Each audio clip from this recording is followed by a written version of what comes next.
Blaine girls volleyball hopes to go all in this season. To do that, they'll start with a section foe in the Duluth East Greyhounds. It's the season opener for high school girls volleyball, live on North Metro TV.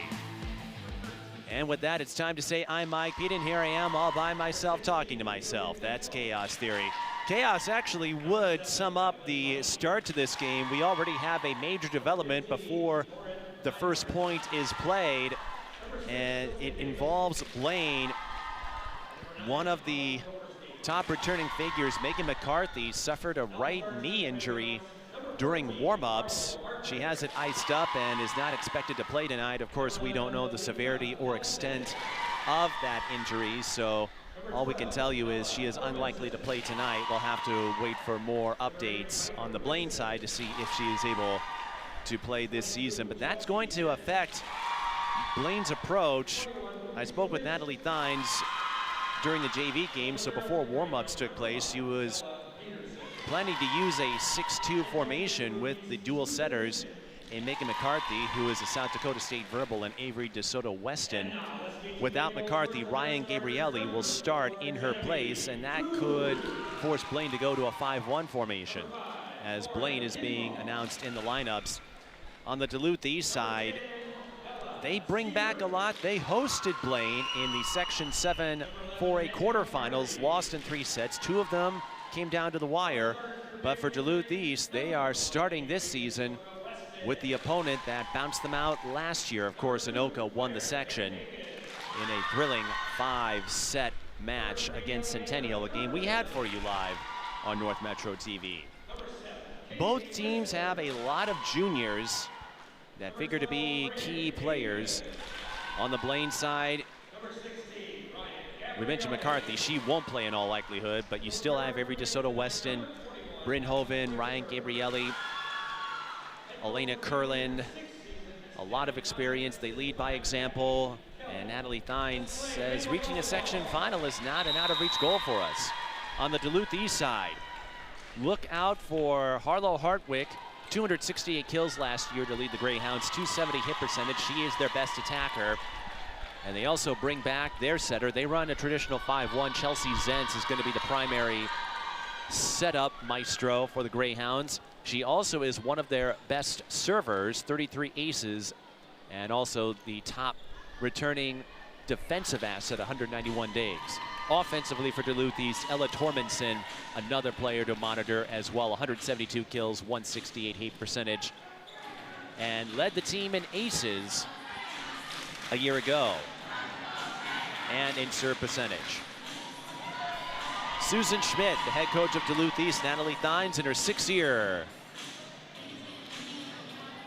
leading the Bengals. This is game 1 out of a possible 30 or so. As usual, we'll have weekend tournaments, so when you look at the schedules for both sides, those weekend tournaments aren't entered yet because we don't know who will play who in those. But Blaine in the Northwest Suburban, Duluth East, they play as an independent. And we'd like to thank all of the Duluth East fans tuning in to our live broadcast here on North Metro TV. Blaine will serve to start things off, and it is a fantastic serve that jams up Duluth East. Free ball coming for the Bengals. DeSoto Weston to Kaylee Whistler. She finds the corner. And yes, we do have to make the distinction now. This is the season opener for high school girls volleyball. That's because boys volleyball is a sanctioned sport. Duluth East hit that in. No, that was sent away by Blaine. But 4 touches is the call, so a ball handling error. And the Bengals pick up a point.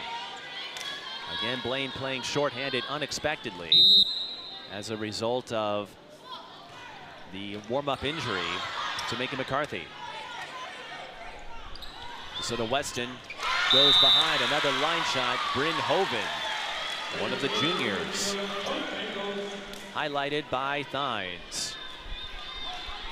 Blaine off to a quick 3-0 start. Another element, most volleyball fans are used to this by now, as DeSoto Weston serves that into the back row. Nearly bounces off the ceiling. And as you know, we play off of it. DeSoto Weston, again, some great passes and some pinpoint attacks. This time, Ryan Gabrielli, who got moved up with the injury to McCarthy. Gabrielli, the outside hitter, giving Blaine a 4-0 start. But no AC in this gym. So on those August, September days when the temperature gets warm, as we have a miscue on the part of Duluth East. We've got the fans blowing, but it is a little muggy. And of course, if a ball bounces off any of the apparatuses in the ceiling, we play on. DeSoto Weston still serving. Duluth East still having a tough time getting it across the board, but a hitting error gives Duluth East a reprieve. They had the Greyhounds jammed up, the Bengals did, but couldn't find the line. Duluth East with their first service. DeSoto Weston retrieves. Blaine, cross-court shot. Bryn Hoven just batted over the ball. Wasn't exactly prime attacking position, but nobody was there on that cross-court look. And it's the second kill unofficially for Hoven. No stats were available last season for Blaine, so I can't give you a ton of context in that instance, but Blaine off to a 6-1 beginning here in set one. Duluth East gets a liner to go down. That is Harlow Hartwick, who led the team last year in kills and hit percentage, 268 and 270 to be precise. And that is Bella Peterson, the libero. Back to serve. Low one, Blaine had to dive for it. And a free ball coming for the Greyhounds. Hartwick again, yes!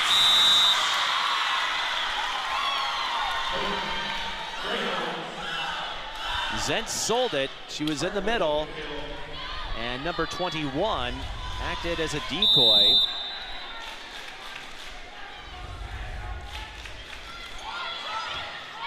Duluth East looking to use their service game as a ticket back on track. They go up the middle.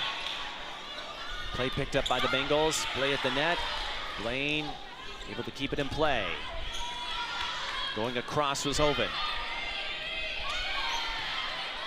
Deep but free ball for Blaine. And landing the kill is Kaylee Whistler, her second unofficially.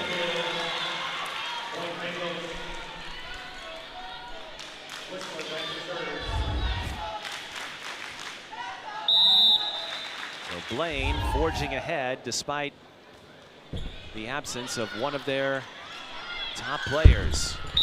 That hit the antenna. And we have microphones attached to the net. We spare no expense, in the words of John Hammond here at North Metro TV.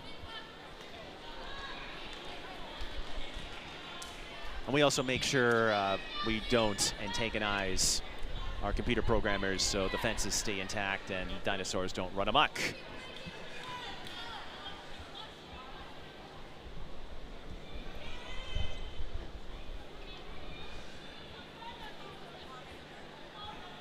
(8-3) the score.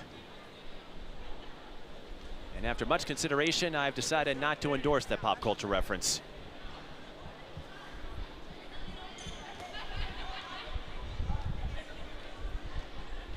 Number 21, by the way, is Ruby Zubic. And we have to get the net adjusted. That's the reason for the stoppage. Don't worry, the net is not attached to any source of electricity, but it does have to be in place. But again, we have microphones attached to the net, so if you hear that ball go off the antenna, you're not hallucinating.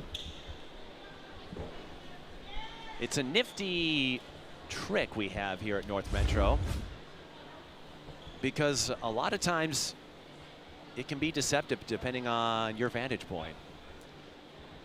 And this will be our final broadcast of this week, but this is opening week, and you know what next week means. The kickoff for football. And we'll have plenty of football coverage here on North Metro TV. which you can watch if you live in the area or online on our YouTube channel or at northmetrotv.org. Lakeville North versus Blaine next Thursday. Lakeville North, always one of the perennials, and Blaine no slouch.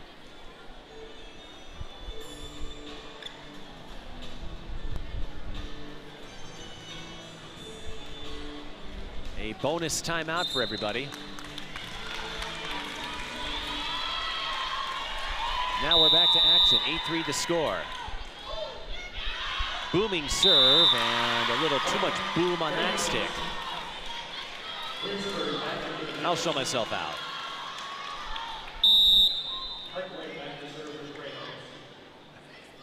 (8-4) following the service error, the first for Blaine and Whistler. The fake, deflection. Kira Fox picks it up. Duluth East goes to the left side. It straddled the net, but stays in play. The pancake by Ryan Gabrielli keeps the rally intact. And the hustle pays off. Blaine scores.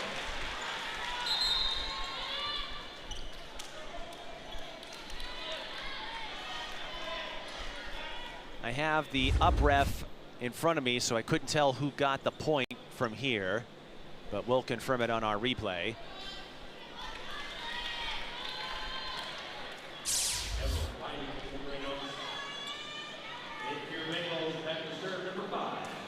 And after a rotation, again, you'll see that depending on where players are, substitutions depending on rotation.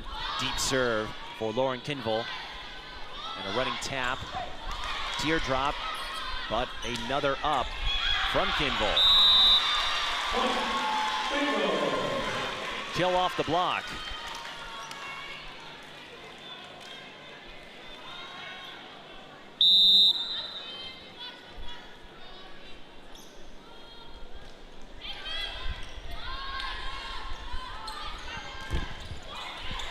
Blaine's play up front, stymieing Duluth East.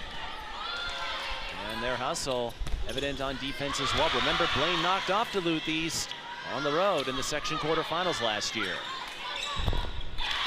But the pass is a little long and it bounces into the net. That makes it 10-5. Neither side has used a timeout. The stoppage a while ago was to fix the net. It was not a team timeout, so both sides still have their two.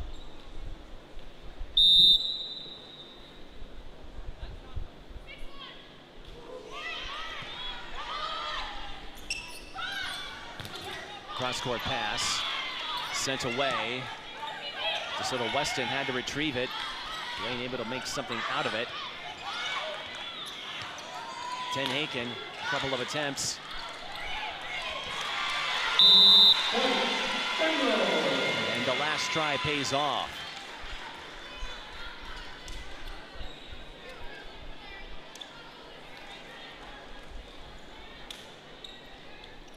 Serving for Blaine, number 2 player, Ten Haken.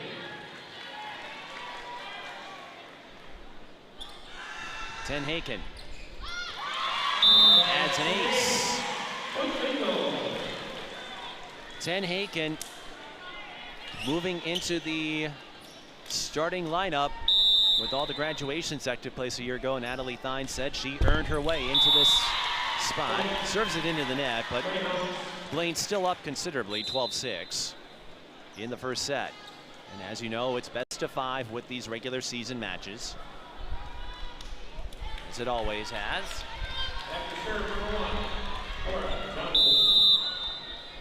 Here's Court Johnson.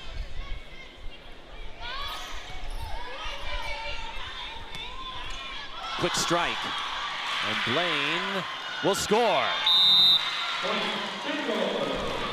As the set bounced off of the contraption that holds one of the curtains up, I believe they will give that point to Curlin. Like we said, in a lot of gyms, Blaine included, this is one of the elements volleyball players have to contend with. Laser serve.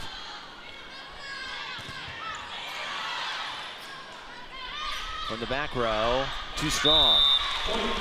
Tormenson, unofficially her second error. And Blaine, even without one of their starting setters, based on some of the body language that I was observing beforehand, it could be a serious injury. Again, we don't know the full extent of it. Uh-oh. A Duluth East player lost a shoe. And that's Evelyn Viney. She's playing without a shoe. And Blaine scores the point on the hitting error. Viney gets her shoe back where it belongs.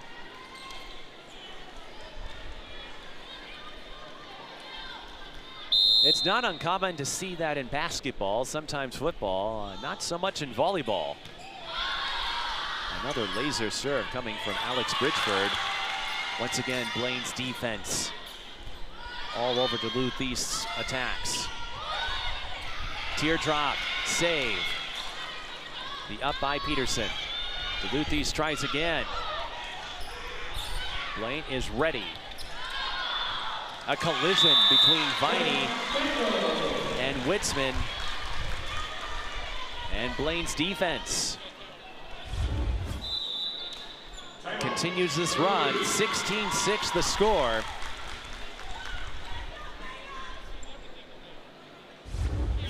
We've seen a little bit of everything in this first set.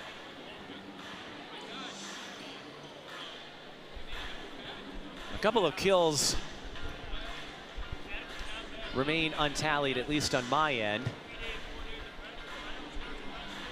But you can tally up the offensive orchestration and masterclass that Blaine is putting on. A lot of it is being created by their defense.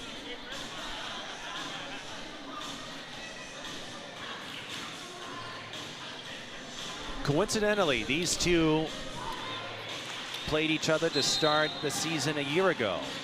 Blaine won that one 3-1. And typically with these matchups,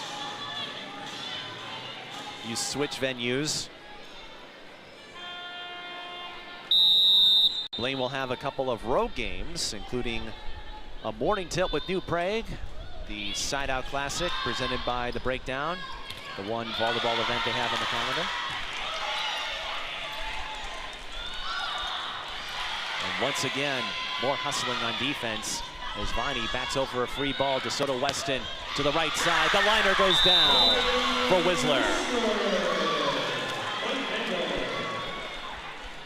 And whether this is temporary or a season-long adjustment in terms of the 5-1 versus 6-2, Blaine functioning smoothly so far, with Avery DeSoto Weston, one of the juniors, having to step up.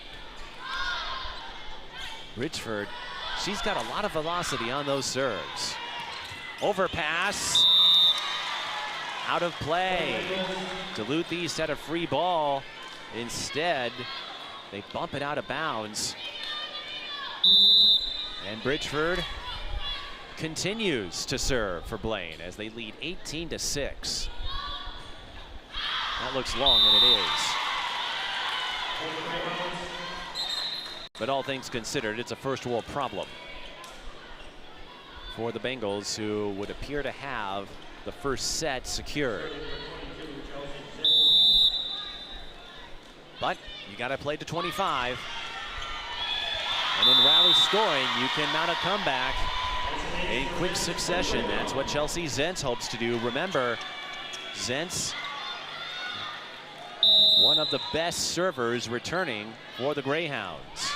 33 aces a year ago. Nearly picked up another one, but Blaine does recover and says right back at ya. Gabrielli. Right in front of her defender. That's with another look. Location, location, location. You hear that a lot in baseball, but it's just as vital here. Zentz to Hartwick. Too strong. And I'd say that is one of the factors allowing Blaine to run away with this first set so far. Hartwick just a couple of kills and one error by my count. Again, I am missing 1 or 2 points here and there on my stat sheet. But I'm not missing that ace from Avery DeSoto Weston, her first. And the Bengals clearly were not hibernating this summer. They were ready to go, go, go. 21-8. DeSoto Weston. We got a little jiggy going on in the huddle. They keep this up, we might see a gritty. Back-to-back aces for DeSoto Weston. Another good serve. And Blaine should get a free ball out of this. From the left side. Duluth sends it back to DeSoto Weston up the middle. Another rejection. Play continues. Now Blaine goes right. Another up.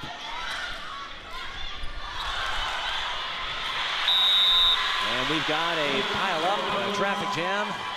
Clean up on aisle 4, however you describe it. Piper Woodsman says, thank you very much. What happened, as you'll see on the replay, DeSoto Weston and Claire Tenhaken, I believe, ran into each other. And that might have been Bridgeford. Whistler scores. And Blaine gets back to business. They lead 23-9. Unofficially 4 kills for Kaylee Whistler. But Blaine, they've been spreading it around on the attack.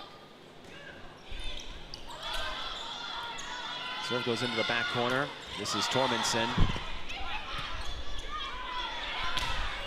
Blaine showcasing their improvisational attacking skills as well. Claire Tenhaken with the latest example. There have been a few occasions where Blaine, he wasn't in the best position for an attack, but they were able to find a seam and pick up a point.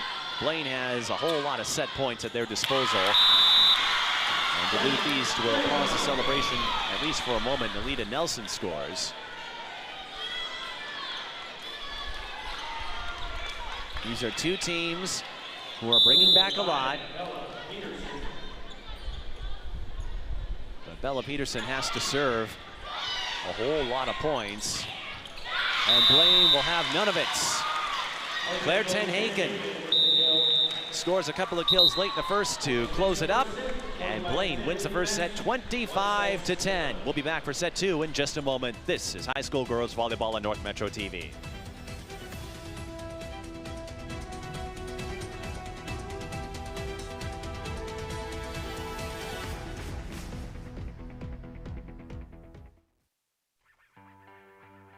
We in Spring Lake Park believe in building a strong and safe community. Our city moves onward and upward while holding on to our traditions and roots. We maintain a small town feel even though we are nestled next to the big city. We believe in being good neighbors and building community with safe neighborhoods. And we believe in citizenry and promote being active both physically and socially. We in Spring Lake Park love to play and believe in having an abundance of parks, playgrounds, and green space so that everyone can take a moment to enjoy the natural beauty that surrounds us. We believe in educating our children well, so we use the most advanced tools of learning to ensure continued success and bright futures. We promote athletics to keep our children fit and healthy and build a sense of teamwork. We in Spring Lake Park believe in providing a good, stable home for industry and small business to thrive. We have a large variety of successful businesses that have found continued success and benefit from excellent visibility off Highway 65. And a large customer base, as we are located only 15 minutes outside of downtown Minneapolis. Come visit us in Spring Lake Park, and you will see why we believe our city is one of a kind.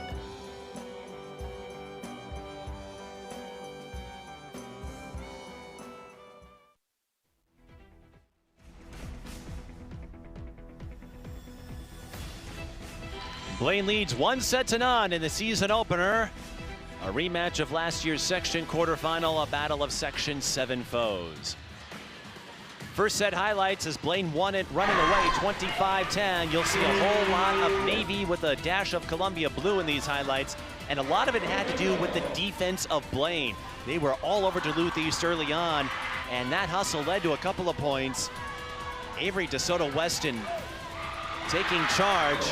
Again, in the open, we spoke of the warm-up injury to Megan McCarthy. She's still iced up on the bench. No, she has the ice bag removed, but Avery DeSoto Weston and company picking up the slack in a big way. DeSoto Weston also had a couple of aces to go along with her numerous assists. Megan McCarthy still on the bench, but no longer with an ice bag. She had an ice bag around her right knee in the first set, but it has been removed. Again, I don't suspect she will play. With Blaine having a quick turnaround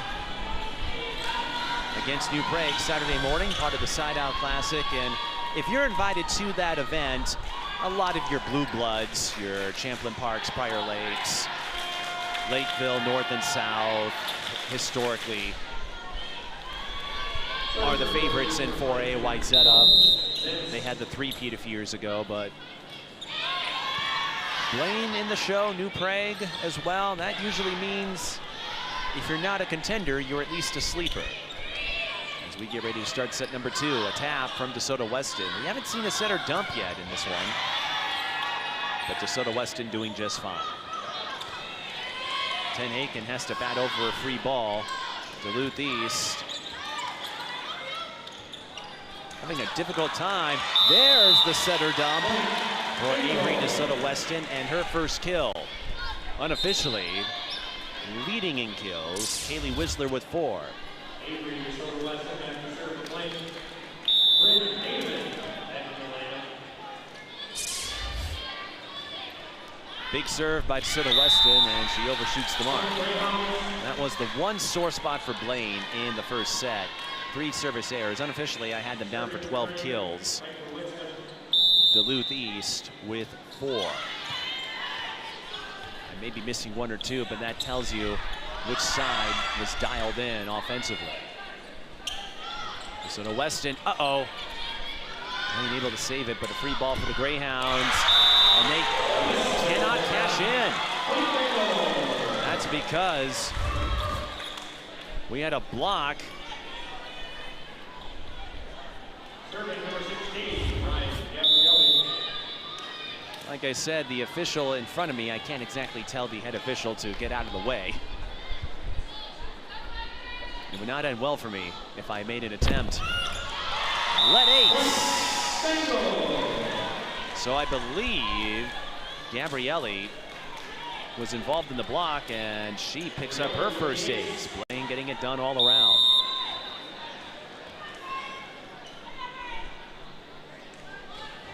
Of course, getting a win over a team like Duluth East is a great setup. That hit the antenna. No, it did not cross. I did hear it bounce off the net. So that will be an error on Tormenson, who has had a tough time establishing her shot so far. Blaine off to another quick pouncing. Good serve. And again, I believe that one was short, the attack by Nelson. Like we said, having those mics in front of the net does a world of wonder for us, because you can tell when an attack is short or bounces off the antenna. Blaine lays off, and it was a wise move. Nelson overshot the mark. Back-to-back errors for Nelson, and Blaine, just like the first set, rocketing, roaring, scooting away. They lead 6-1.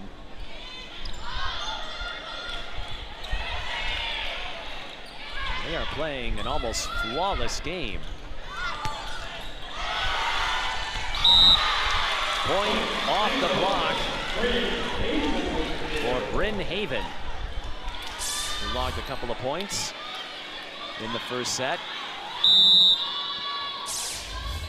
Again, it's an untimed sport, so I'm not going to anoint Blaine as the winner yet, but so far, as Duluth East scores on the liner, From number 12, Ella Tormenson, her first kill of the game, if I'm not mistaken.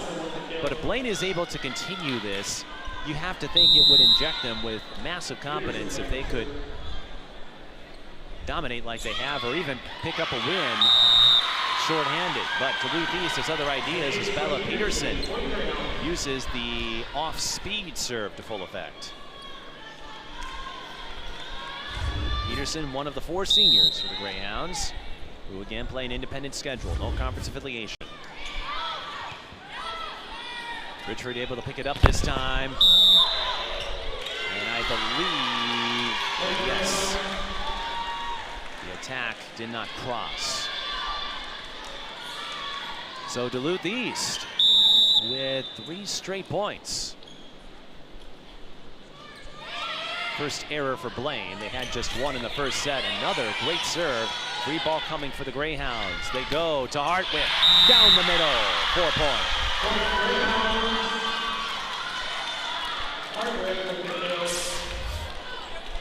That's why I was saying I'm not ready to anoint a winner just yet. Duluth East putting up a spirited battle.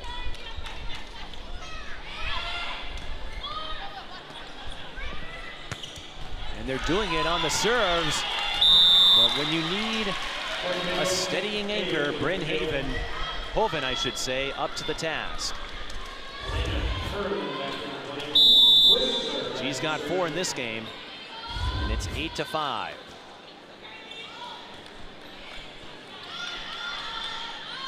Big serve receive. And a cut for Tormenson. This is something to monitor. Tormenson and Hartwick weren't involved all that much. Tormenson didn't get a single kill by my count. Hartwick had just a couple. If those two can find their lanes, that could change the course of this game. Play at the net, Blaine ready for it. Tenhaken too strong. And Duluth East giving Blaine a charge in the early stages of set 2.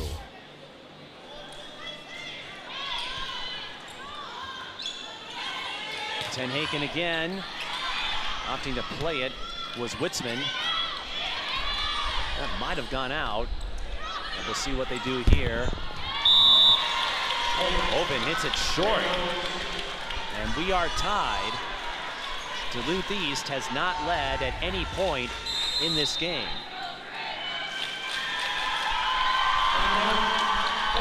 Blaine will take a timeout to try to refocus and regroup. We're tied at infinity, also known as 8, in set number 2. Speaking of infinity, our sports coverage won't go to infinity and beyond, although we wouldn't complain if that were the case. But again, we're back at it next Thursday with the season opener to high school football, Lakeville North versus Blaine. Those 6A matchups, always a lot of fun. You can catch that live on North Metro TV. And another season of Sports Den is almost upon us.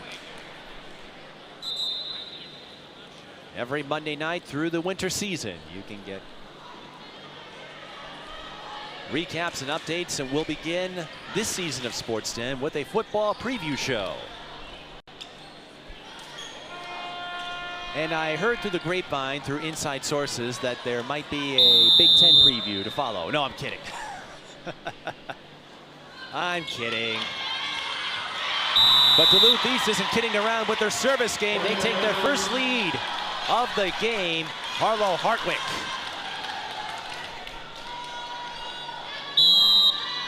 (9-8) Duluth East.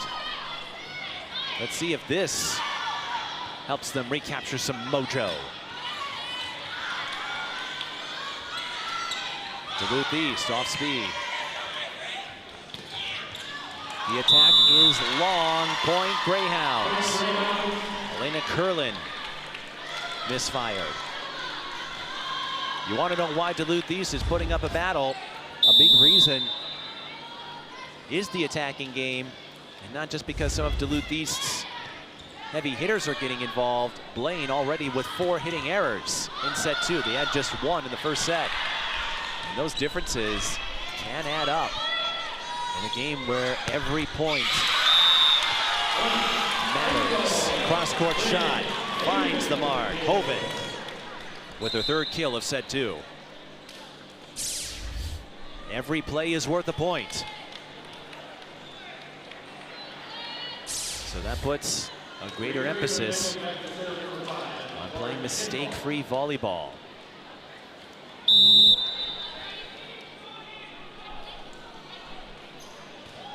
Compared to the side-out era that a lot of you older volleyball athletes and coaches may remember.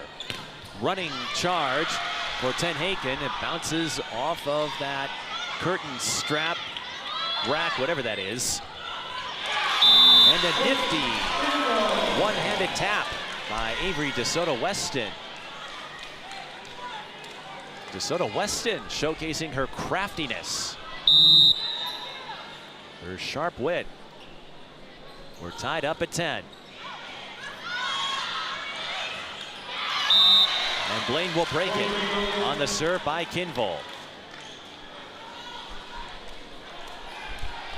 An almost perfect way to break up that 10-10 tie, if I say so myself.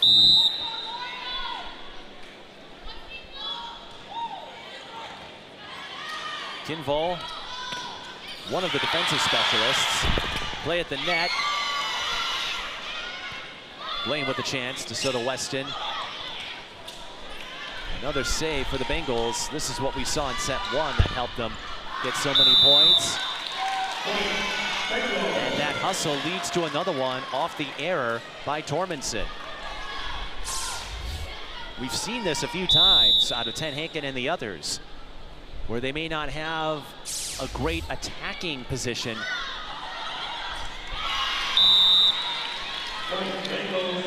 And Blaine shuts my mouth just as I was about to get into my astute observation. Lauren Kinvol says, enough of this, Mike. Let's show you how it's done. She gets the ace. But I was going to say, it's not just when they're on the mark that has made the difference. It's how they are able to respond, keep the balls in play as we get another error on Tormenson. And that is going a long way. You don't always think of it in a sport like volleyball because they don't get tallied like kills or digs or blocks do, as we have a service error on Kinvol. But it's a little bit like basketball and deflections and pressures. Football, the same thing. How many times can you pressure the quarterback? All those little things that show up in your favor. And sometimes the big things help too. Tormenson, who again has some service in that stroke of hers, in that arm. Right-hander makes it 14-12 with her first ace. Make it pocket aces.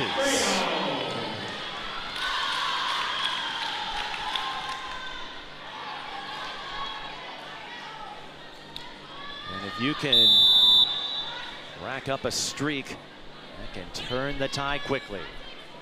Tormenson, the junior, feeling it on the service game. Greyhounds, free ball. And sending it down the line.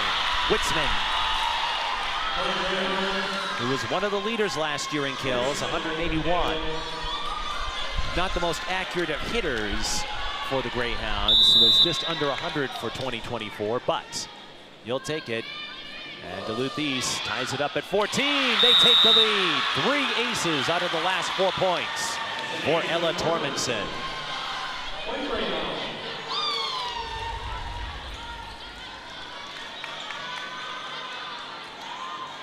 Tormenson displaying that poker face, looking to make it 4 of a kind in aces. And she just about does it. 16-14, Tormenson. Taking Blaine to school. Oh wait, we're in school.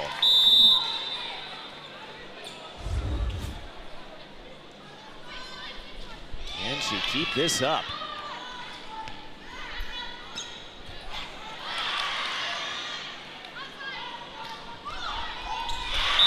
The off-speed attack pays off for Witzman.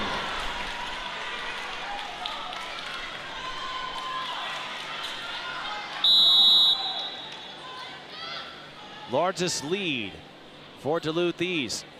They've scored 7 in a row by my count. Tenhaken off the net, but across. And Witzman hits it out of play.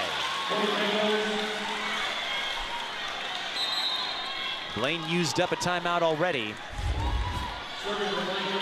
But Duluth East, remember, in the section quarterfinal, of course, the rosters were a little different with the 2024 class, or 25, I should say, but Duluth East played Blaine to the limit in sets 1 and 3. But they can't get a clean set there, and Blaine will pick up another point. Witzman, a little bit of feast or famine on her part. Blaine back within a point.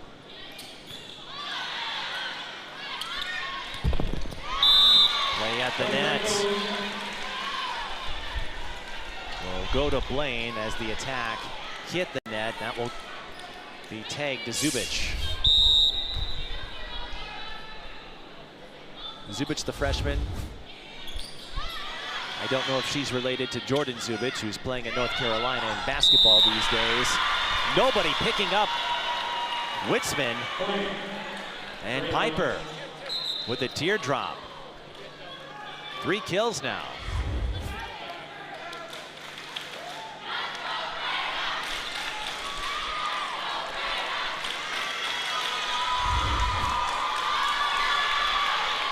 No, point overturned.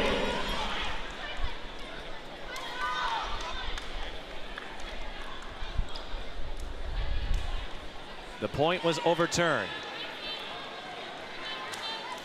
From here, I couldn't tell what transpired. So we've got 17 all.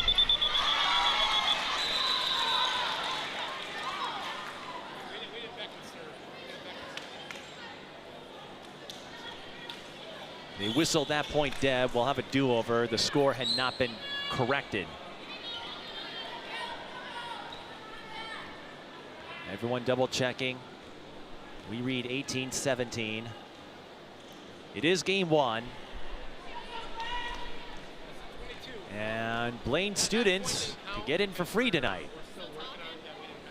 Of course, my time in high school was a little over 20 years ago, so I could not take advantage of that promotion. I also didn't attend this school. So after some brief deliberation, it is 18-17. And now we're ready to resume action. Tenhaken serves it into the net. And we're tied at 18. Are we headed for a photo finish in set 2 after Blaine won it running away in set 1? And when you get later in these sets, that's when runs become even more apparent. Here's Cora Johnson. Serves that into the net. That is the first service error for Duluth East. Blaine trying to fend off a spirited charge from the Greyhounds. Duluth East looking to show they mean business. And Witzman has been doing a stellar job. And officially, I've got her at 3 kills in this set. She had just 1 in the first.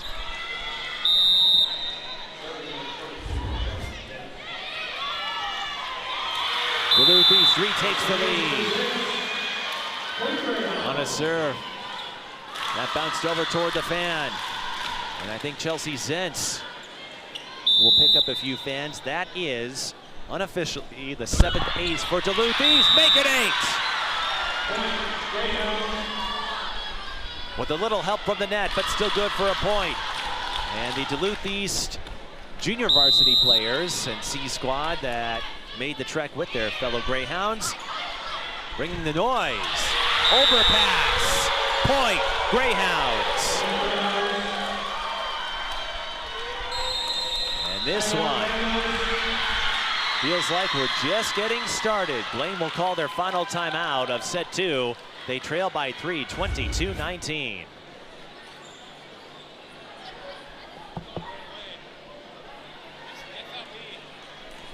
Midway through this set, it was Ella Tormenson. Right now it's Chelsea Zenz. Both were the top players in service aces last year among the returning faces for Duluth East. Section 7, historically, has had a tough time getting through in recent years, but one of our schools and a Section 7 member, Centennial, getting some early plaudits in what is now the Strib Varsity. They just rebranded. Elena Hakey from Centennial. I'm sure you'll see her a few times on North Metro TV and elsewhere. But the juniors taking center stage. Blaine has their work cut out for them. And that goes into the net. Again, Blaine out of timeouts for this set. Duluth East has both.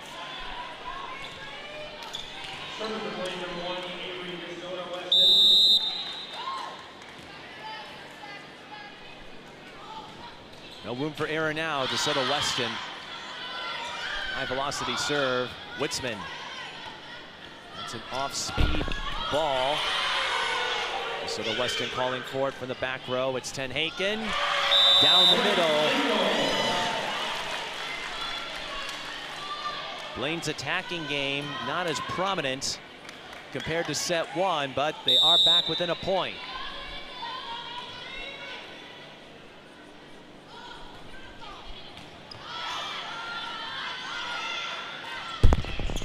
That hit the net, and we're tied at double deuces.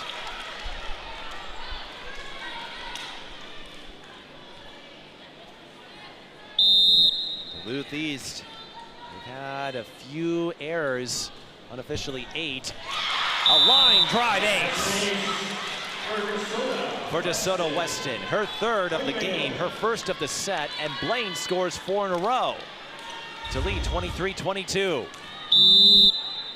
We are getting some season opening dramatics here in Blaine. DeSoto Weston looking to make it back-to-back, and does.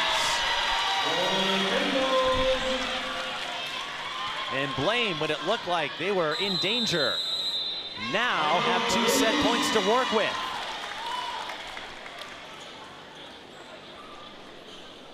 DeSoto Weston, 4 aces. The only one that has a college commitment for Blaine is the player who's on the bench injured, Megan McCarthy. But that doesn't mean the others don't have looks. DeSoto Weston, the 5'6" setter, playing much bigger than that. Blaine won 25-10, running away in the first set. Blaine trailed 22-19. They've scored 5 in a row and have 2 set points to work with. And earlier in the set, they led 14-10. Duluth East ripped off 7 straight. This could be one of those junctions if Blaine wins this game ultimately. And likewise, Duluth East, if they win this game, this could be the turning point. But Blaine has to finish the job. And they do! 3 of a kind for DeSoto Weston. The junior coming up clutch. Blaine wins set 2, 25-22, scoring 6 in a row to lead 2 sets to none.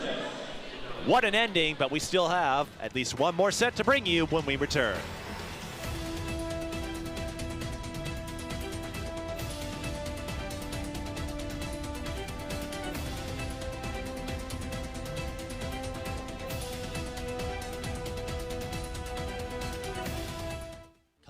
Ham Lake and see how good life can be. Conveniently located only 20 miles north of the Twin Cities on Highway 65, yet Ham Lake has kept its rural charm. Residents of Ham Lake enjoy 1-acre minimum lots, giving you space to live with abundant natural green spaces and recreational activities like boating, fishing, golf, disc golf, camping and playgrounds, and tons of seasonal fun all year round. Ham Lake is home to one of the top school districts with consistent high scores in standardized testing and community ratings. Ham Lake is a business-friendly city and willing to work with businesses and developers of all sizes. Whether you are just starting out or looking to grow, Ham Lake has the business opportunities you've been waiting for. Life in Ham Lake moves a little slower, and that's the way we like it. Ham Lake offers space to live, to grow, and space to relax. Come visit Ham Lake and see for yourself what you are missing. Ham Lake is convenient country living.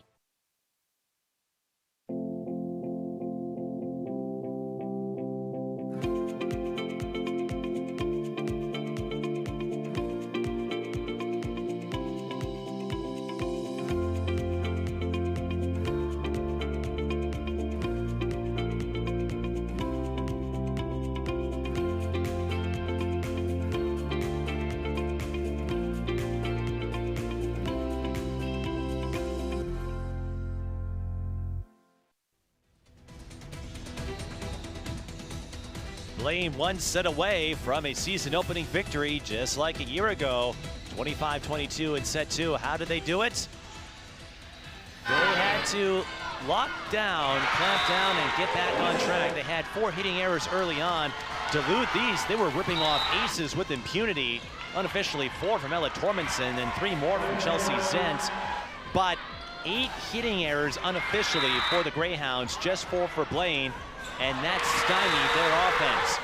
In the end of the first set, Blaine ripped off 6 straight points, as you are seeing in our highlight package, including 3 aces from Avery DeSoto Weston to close out the second set. The Bengals trailed 22-19. After Blaine called the timeout, they score 6 unanswered.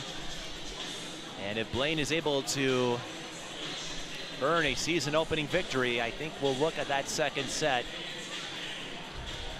as the catalyst. If you just joined us before the game during warm-ups, Megan McCarthy, the South Dakota State verbal, injured her right knee, got it iced up as she went to the bench, has the ice bag removed, has not played. I don't expect her to. You almost never see a situation like that transpire in warm-ups. I've covered sports for a long time, 20 years. I've seen players get banged up in all sorts of ways, but never in a warm-up session. So going in, that would be a harrowing sight, I would think, for Blaine fans, since she is the one college commit and one of the top players coming back for the Bengals. But that young woman, number 1, Avery DeSoto Weston, living up to her number. Picked up a couple of kills, 3 aces. So picked up an assist there to Kaylee Whistler. And Blaine again having to run a 5-1 formation instead of their usual 6-2 without Megan McCarthy. But DeSoto Weston is clearly up to the task.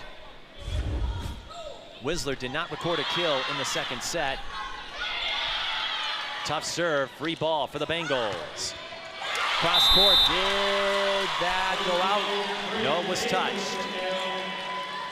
A point for Bryn Hoven. And you can see for yourself if that was the right call or not. From here, I would say it was, but those officials, I give them a lot of credit. They have to see through tight spaces.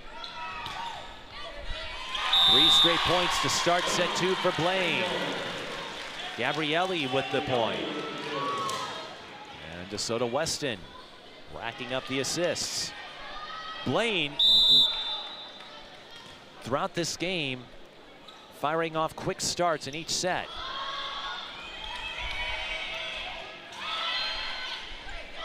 DeSoto Weston, perfect setup position. Bats over the save, but double contact.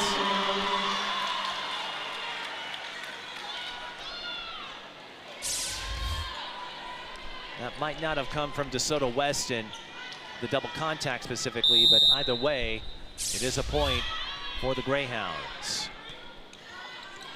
From the back row, it's Gabrielli. Goodbye. Ryan Gabrielli, one of the many juniors.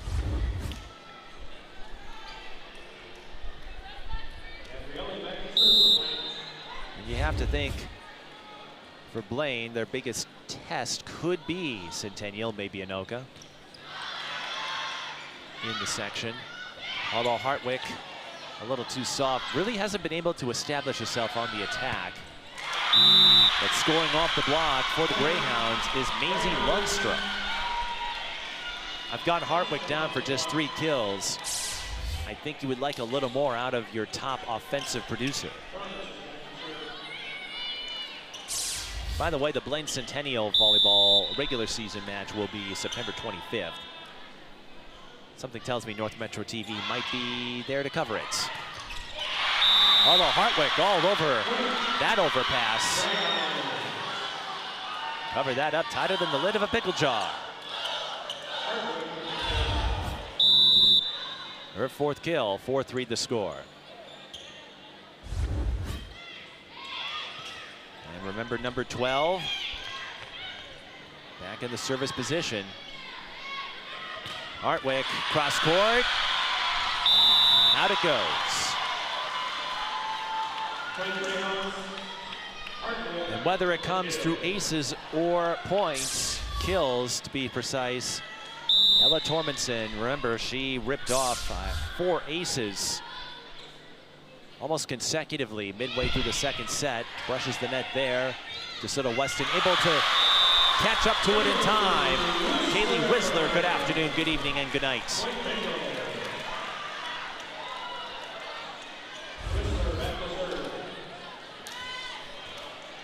And for the curious, the Blaine Anoka game will be October 7th at Anoka. Those are the games against the most likely section contenders. But you never know. This is game 1, and a new year can bring untold surprises, as we saw in warm-ups. Low serve for Whistler. Hartwick recovers.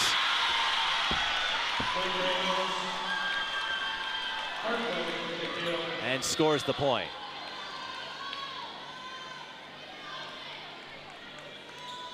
Blaine player may have touched the net as well, but 6-5 either way. DeSoto Weston to Ten Haken. That hit the net.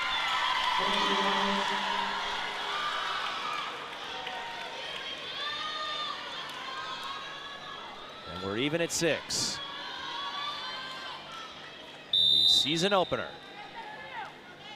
Gym's a little cooler now with all of the games wrapping up. But Harlow Hartwick is heating up. Picked up an ace in the second set, picks up her first here, and Duluth East takes the lead 7-6.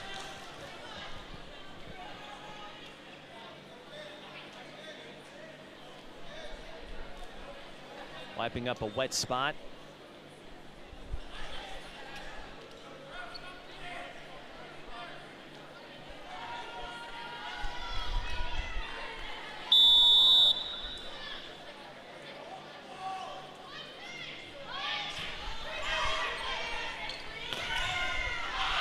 Quick strike for Blaine, and it bounces back. That will be a point for the Bengals, as it bounced off the ceiling and back to Peterson, I believe. It's officially ruled double contact. Again, you will not see a situation like that when you get to state tournament play at what is now Grand Casino Arena. That's going to take some time to get used to. Tough set there for Duluth East. They couldn't get the attack they wanted. DeSoto Weston drops a set of dump in their face.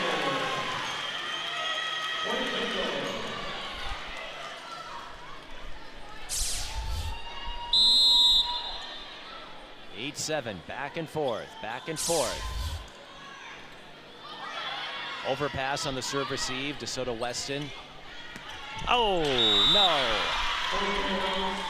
Elena Curlin whiffed it.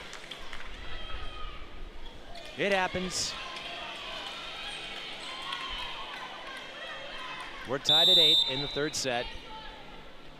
But with rally scoring, you can shake it off and bounce back on the next play, as we saw Blaine do several times. But Duluth East has other ideas as they rip off another ace from Maisie Lundstrom.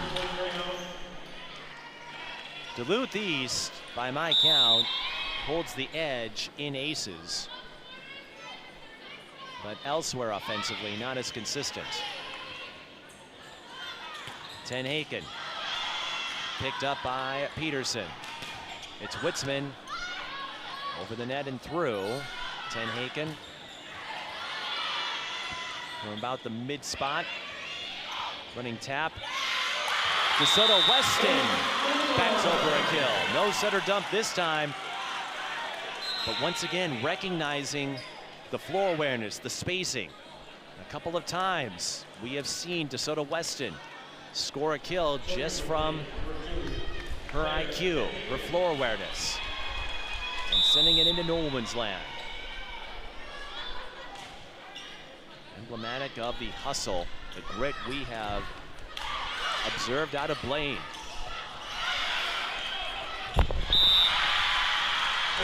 Hitting error on Gabrielli.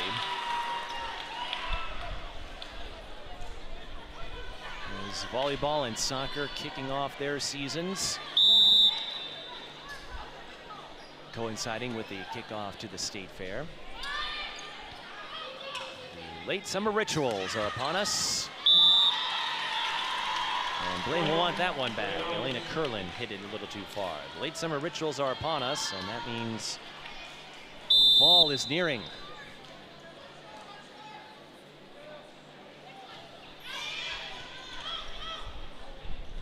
Short serve.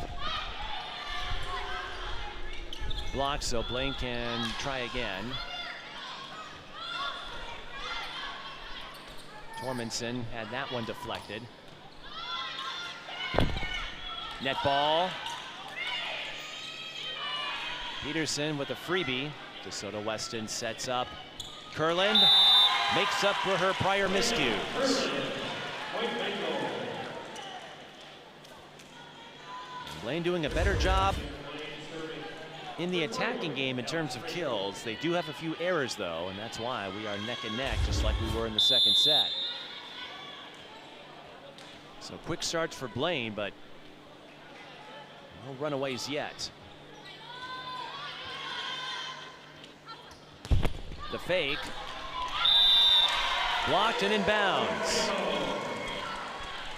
I believe that was Whistler on the play. And Blaine does not have a tall lineup. Whistler and Genevieve Drew are the two tallest, and Whistler's the one that gets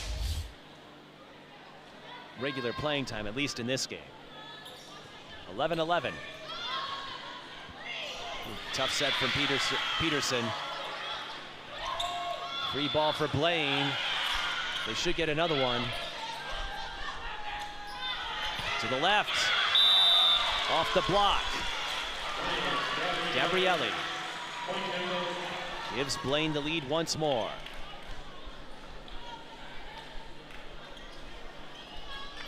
Three in a row for the Bengals.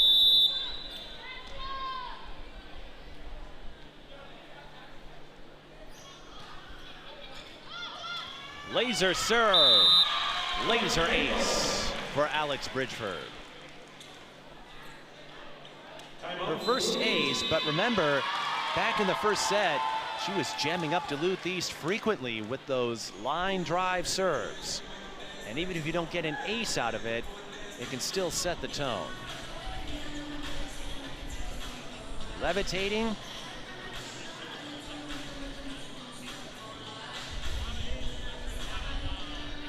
That's what Blaine hopes to do.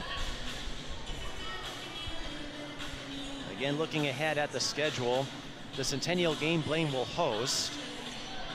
And that could be a big one for Section 7 seeding implications and conference implications. Bloomington Jefferson, they took a step back last year, but historically a strong program. That will be another match to circle on the calendar. That will be September 22nd. So those are some of the dates to watch for the Bengals. As we get ready to resume play following the timeout. For Duluth East, they'll play Centennial August 29th. That figures to be another big section barometer. Alex Bridgeford, back-to-back aces. And we've seen Blaine string together these sequences. 5 in a row and back-to-back aces.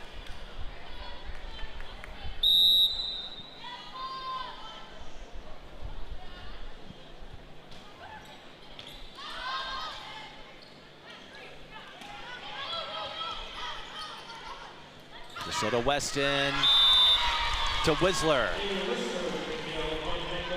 And just like the last set when Blaine was on the precipice,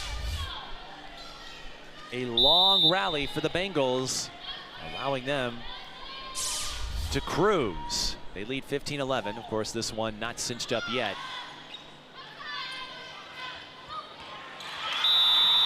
And Witzman will do her best to ensure this isn't a straight set victory as she scores on the line shot. Her first kill of set 3.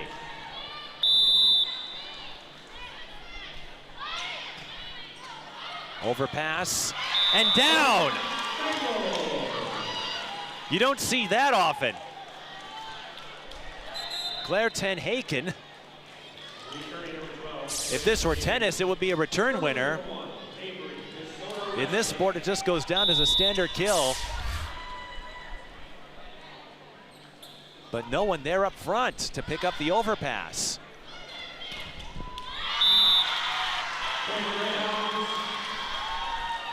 And Duluth East able to score on that net play. I'm still mesmerized by that point out of Claire Ten Haken, I believe.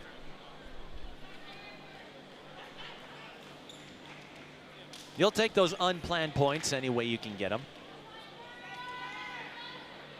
As we have another official stoppage here involving the score.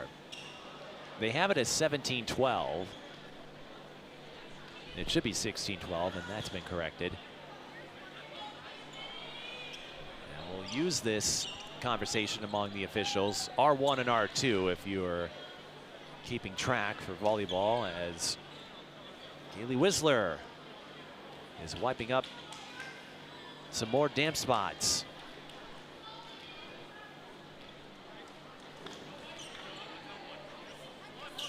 And Duluth East doing the same. They don't have towels, though. Look at this. Chelsea Zentz using her elbows. I've heard of elbow grease, but this is taking it to a whole new level. All right, someone will send her a towel. Zentz isn't afraid to put in some sweat equity, no pun intended, but yeah, let's give her a towel. We don't want her to mess up that jersey. Oh, she's not afraid to get down and dirty. Now, both captains being summoned over. That is DeSoto Weston. He's having a conversation with the official. The score is now 16-13. For volleyball matches, each team designates a captain, and that person is the only one allowed to speak to the officials during the game.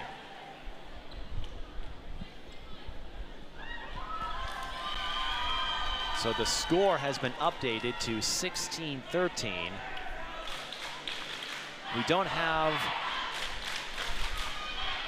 a direct line between officials and players, so I don't know what was discussed or what led to the change, if a point wasn't tallied correctly or if there was something that took place away from action. I'm sure you eagle-eyed viewers can brief me in the comments section, but it is 16-13. That is the score. So it is a 3-point game. It would seem Duluth East was missing the point. Now it's 16-14 on the kill off the block by Lundstrom, the senior.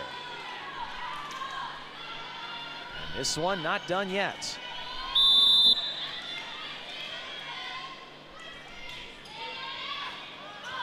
Deep serve, Bridgeford picks it up, running attack, and scoring the line shot is Bryn Hoven.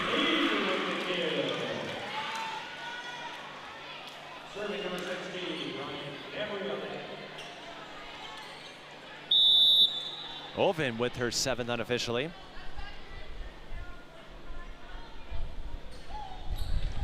Another line drive over to Peterson. Hartwick into the net.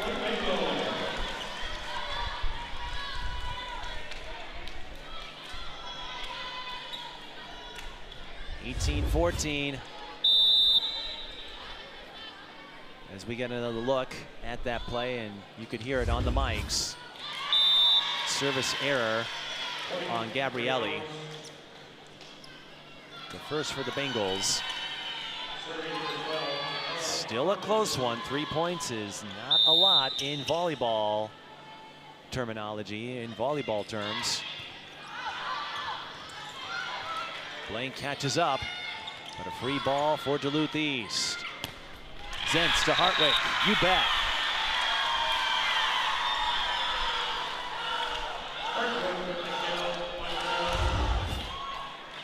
Hartwick with her best performance of the game here in set 3. And now Tormenson to serve. Blaine would love to make her stay a brief one. And that will be the case on the hitting error by Lundstrom.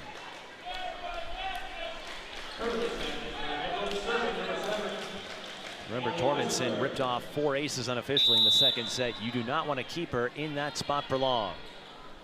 19-16. Diving receive by Peterson, and Lundstrom overshoots the mark again. 20-16. Duluth East, up to this point, have been playing error-free volleyball. Up the middle, Ruby Zubic puts it through. Zubic, the freshman, and the tallest figure for the Greyhounds.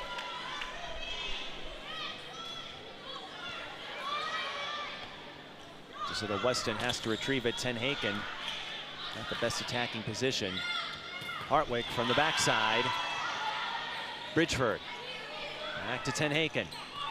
Goes off speed, and that jams up Duluth East. They weren't expecting it. Ten Haken, the freshman. Played some time a year ago, earned her way into the starting rotation this year. And if Blaine can get out of here with the win, no matter if it comes in 3 or 4 or 5 sets, you have to think it would be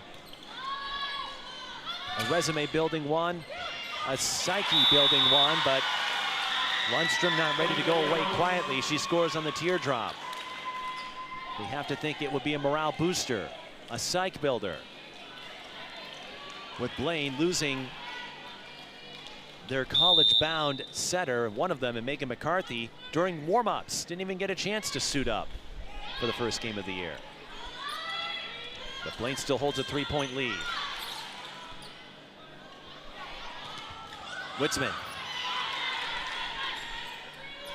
DeSoto Weston back row attack is picked up by the Greyhounds. Play at the net. Zubic is there. Witzman will try again. Sent away. Viney there to pick it up. Lundstrom had to do a running tap. Blaine misfires. Kinville was a half step behind. And you'll see it on the replay. The vertical was a little short too. I think she just mistimed it. A low vertical, and that didn't work out. But that play does. Curlin with the kill, unofficially for Blaine. 14 kills.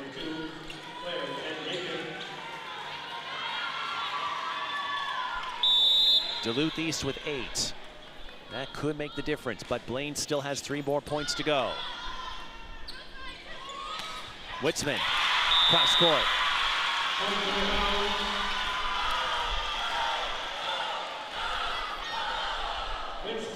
Greyhounds hanging tough.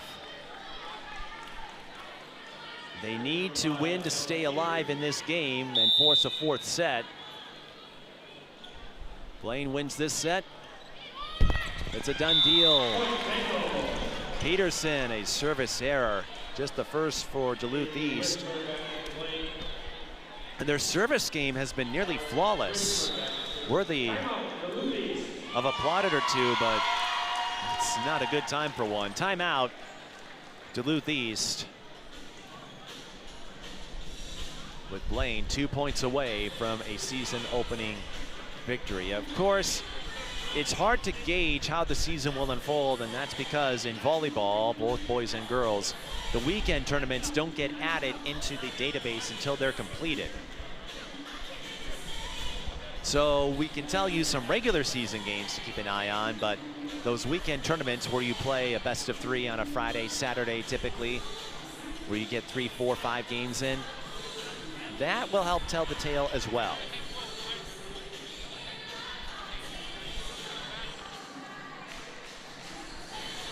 Volleyball is a little quirky like that. None of the other sports on the high school slate have that arrangement. Wrestling, you sometimes get the triangulars, but those are counted as regular season meetings. But if Blaine hangs on, I think Avery DeSoto Weston has proved her mettle and then some. Stepping up as the primary setter without McCarthy available. And she has done a little bit of everything. But Witzman gives Duluth East another big point. Witzman, one of the figures who had a quiet start and then awoke from her slumber in the later sets. 23-21.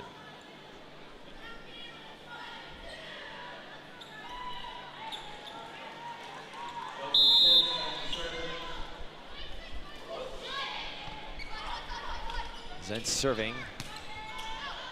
Ooh, too hard for Whistler. And Duluth East is right there. Blaine will take a timeout. And remember, Chelsea Zentz can log a few aces. She had 3 in the second set.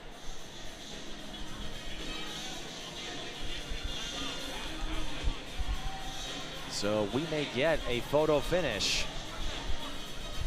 23-22. Again, a win for Blaine, and then it's done in straight sets. If Duluth East wins set 3, will force, I should say they will force a 4th set. We do not have that jurisdiction.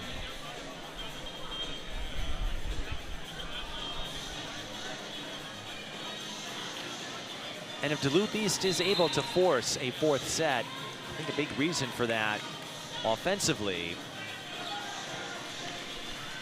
the turnaround for Harlow Hartwick. She had 4 kills, or has 4 kills in this 3rd set. Was pretty quiet in the first 2. Not glowing numbers, but that can go a long way. And Maisie Lundstrom, no kills until this set. She has 3. All of those factors can add up. That was a textbook attacking set from DeSoto Weston to Whistler. Whistler with her 4th kill in set 3 and 2 match points for the Bengals. They had 2 in the second set. Part of that 6-0 rally to close it. And DeSoto Weston nearly jammed up Peterson on the serve. Witzman finds the back line. And Duluth East can force extras if they score on this point. It will be Witzman serving. As you take a look at her pinpoint accuracy on that last hit. Went for the back row and marked it successfully. DeSoto Weston to Whistler. Now they go to the left side, blocked by Hartwick.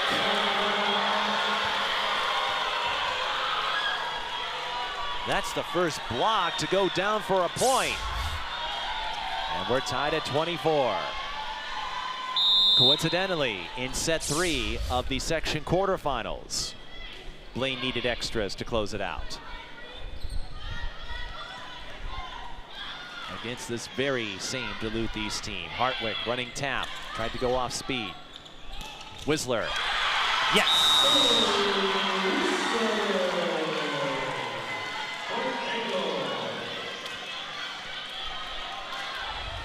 Whistler did not record a kill in the second set. She has 5 here, 9 overall unofficially.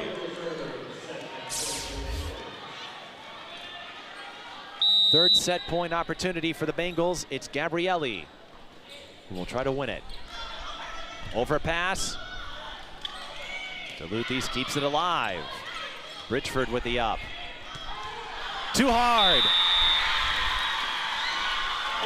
Hoven misfires. That is the 7th hitting error on the Bengals in set 3. And that has been an issue. They had just 1 in the first set. A service error on Duluth East. Tormenson,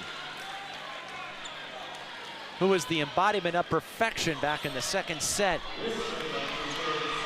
hits it into the net. And Blaine with their 4th set point. That would give them the game. It's Whistler to serve. Hartwick blocked. Zubich, teardrop. DeSoto Weston with the dig. Hoven nearly got it. DeSoto Weston sets up the middle. Lundstrom, line drive. Duluth East scores.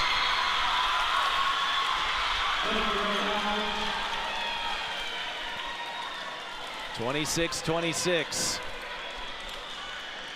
If you think this is intense,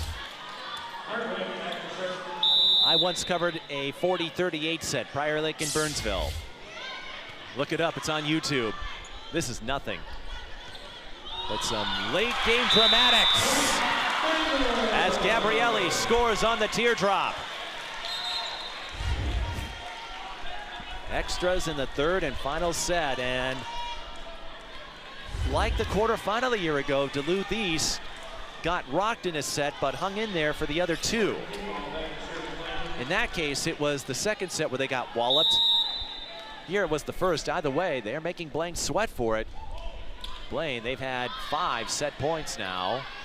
Can they close it out? No! Lundstrom on the line.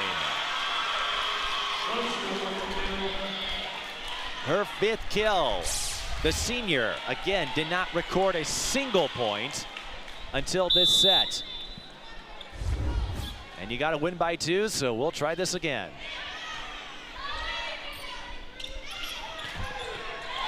Big serve, big up by Viney.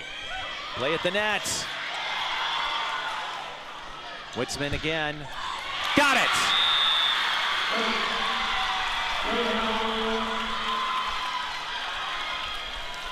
And now Duluth East with set point. Timeout Blaine.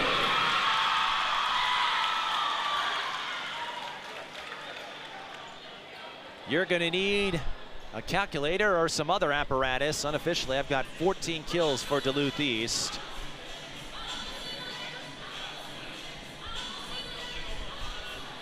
And 17 for Blaine. A win here will force us to a 4th set. For Duluth East, that is.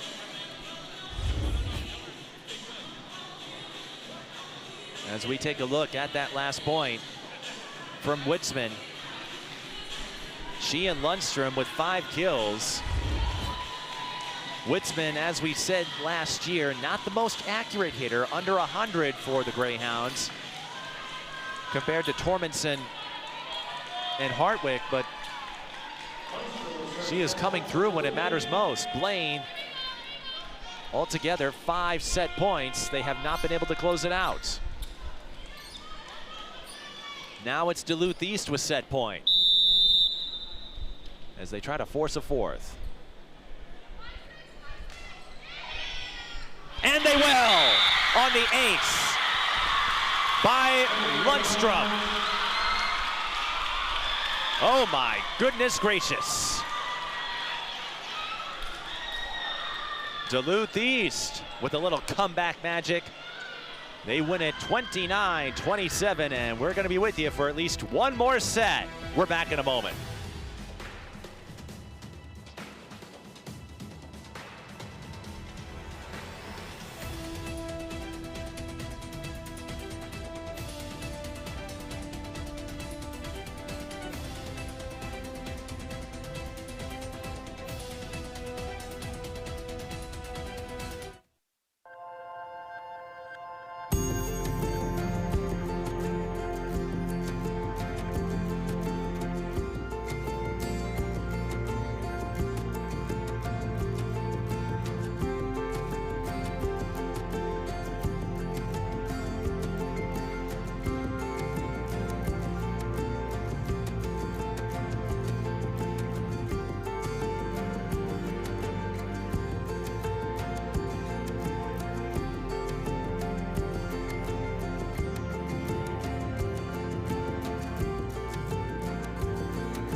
A look at the late stage heroics of Duluth East. It was back and forth. The Greyhounds fighting off 5 set points in all. And they close out set 3 with an ace from Maisie Lundstrom. She and Piper Witzman, the forces behind that 3rd set victory for Duluth East as they won at 29-27 to force us into a 4th. Blaine also had 7 hitting errors, the most of any set. And that came back to bite them, even though it was played to extras. Duluth East just would not quit. And again, getting it done from some unlikely sources. Witzman, perhaps no stranger, but Maisie Lundstrom, not one of the leaders offensively. Of course, with the season opener,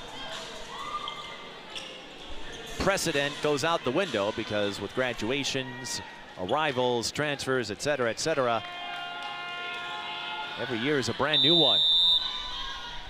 So we're here for 4 sets. Duluth East still has to win out. Blaine able to save it after the serve receive went backwards. But that primed Duluth East for direct attack, and Hartwick left no doubt about that one. Remember, this is non-conference, but these two are in Section 7 4A. So a victory here could go a long way to determine seeding. On the other side, Blaine answers back with Gabrielli. Now, it's worth noting, Blaine won this matchup a year ago, but had to play on the road. Getting the 5 seed, Duluth East, with a slightly better record, got the 4. So head-to-head is not a be-all, end-all solution. But if it comes down to it, it does add up.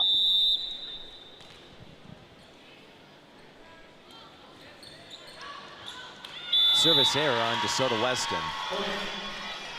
And it's difficult to determine what impact McCarthy would have had.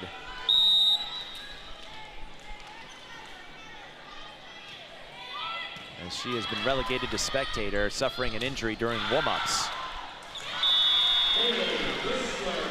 But DeSoto Weston has found an old reliable in Kaylee Whistler. Whistler, the sophomore. But the junior class, DeSoto Weston among them, they lead by example in the classroom, out of it. All the things you would expect out of stellar student athletes, they embody. That's a hitting error on Hartwick. And a point for Blaine.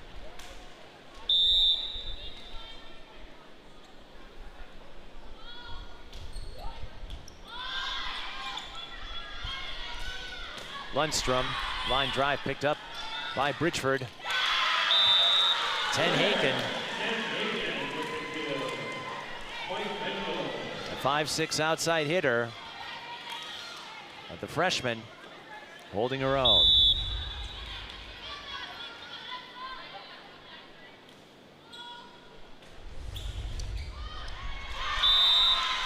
Gabrielli follows that up with an ace. We have seen a lot of aces in this match. Both sides had 3 in the last set. And one more interesting fact about last year's section match, that was the first time Duluth East had hosted a section duel in 12 years. But right now, they've got to contend with the service stroke of Gabrielli, who has logged back-to-back aces. One of the juniors, making it 6-2. Again, Blaine, they've been able to fire off quick starts. And they're doing so again here in set 4. Can they sustain it? Remember, they jumped out to that short, brief lead in the 3rd set, but had to tussle with Duluth East all the way through. Service error on Gabrielli, I should say. But overall, a good job in the service spot. Now it's Tormenson's turn. We know she can rack up aces with impunity. Attack picked up. It's Lundstrom. She'll score off the deflection.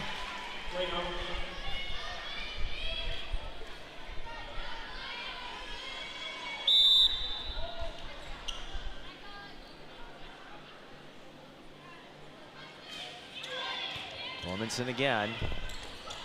Serve receive, bounces into the net. Blaine able to save it. Keep it in play. Hartwick sent away on the teardrop by Whistler. As we noted before, Blaine's hustle, their ability to save plays seemingly out of thin air, have engendered a few points. Hartwick off speed, picked up by Whistler. DeSoto Weston to the right side. Zentz with the up. Last year was her first year on varsity, and she logged nearly 700 assists.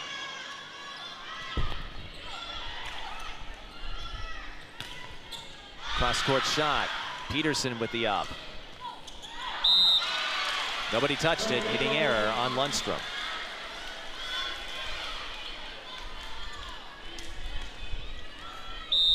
(9-4).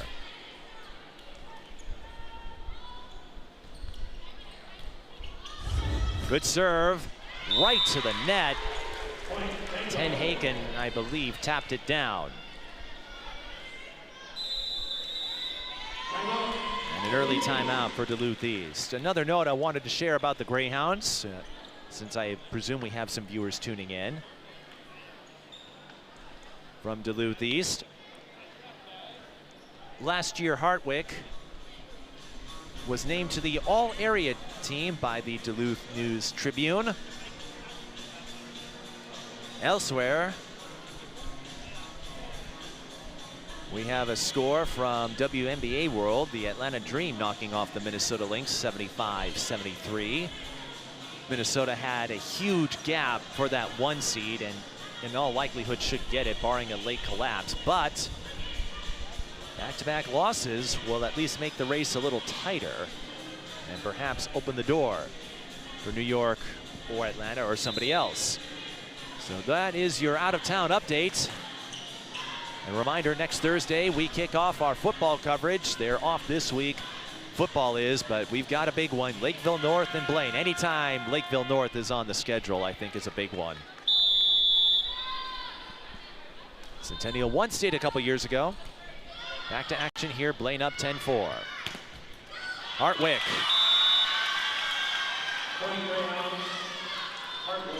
Found the gap.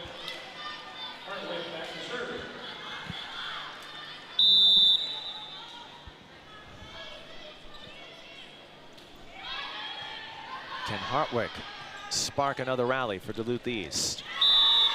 A misfire. The set was a little long for Hoven.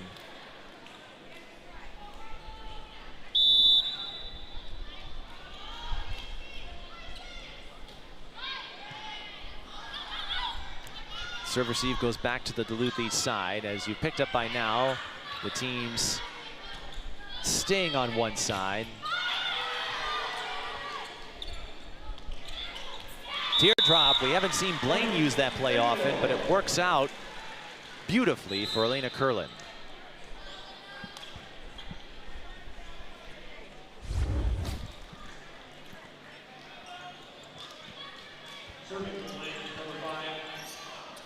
Curlin has logged some kills here and there. I've got her down at 4 unofficially. Those off-speed balls can be useful. Zubich. Bridgeford able to pick it up. And picks up another one. Now it's Lundstrom. I think she hit that one into the nets. Again, my vantage point is obscured by the officials, but I am able to apply audio clues thanks to the microphones. That serve brushed the net, but goes over. As you know, that's playable.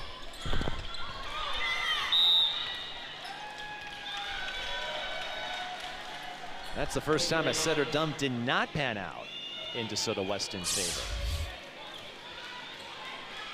12-7 the score. And remember, going back to that third set, we had the stoppage where a point was added to Duluth East that may have been left off. I wasn't entirely sure why that was the case, but that point proved to be crucial. Double contact on Duluth East, so Blaine gets the point. Serving for Blaine, number 2, Claire. You never know when a point could make a big point. Long serve, and no one there to pick up the reception. So that will work out for Ten Haven a couple of times now. We've seen some unscripted points on the Blaine side. A serve receive that went down for a point, and we see another one there as the Bengals go up by 7.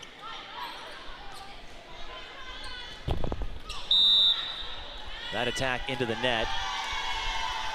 So an error on Gabrielli and a point for Duluth East.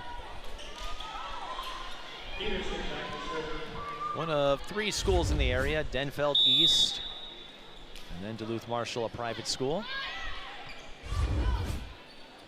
As we saw another look at that last play, Gabrielli makes up for the miscue. She is another one who has chipped in points throughout this game. 7 unofficially. And Whistler leading the Bengals with 10 kills. This is Bridgeford. Witzman sent away.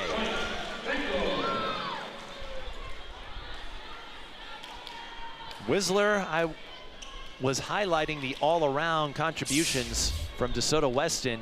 I think you have to give a nod to Whistler as well. She has picked up a few blocks, even if I can't always see them on first glance from my vantage point. Again, I'm right behind the up rack. Witzman gets the deflection and the point. The motto for Blaine, all in, which they hope will take them to a section final, if not farther. They reached the section semis last year. Zentz reaching into her ace pocket. Her fifth unofficially. 16-10 the score.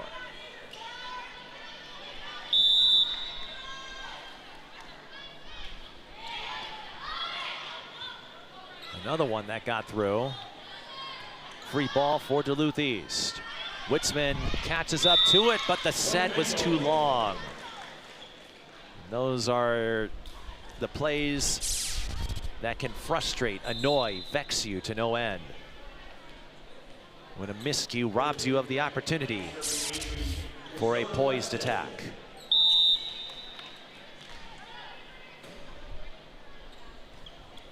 (17-10), Blaine still in control. Witzman's liner picked up by DeSoto Weston. Gabrielli from the back row, Peterson with the dig. Hartwick off speed and down.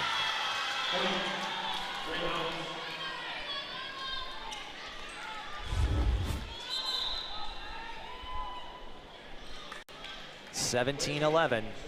Duluth East needs a rally. They did score 7 in a row. Blaine laid off, and it didn't work in their favor. Piper Witzman just painted the line. We won't have time to show it again at the moment.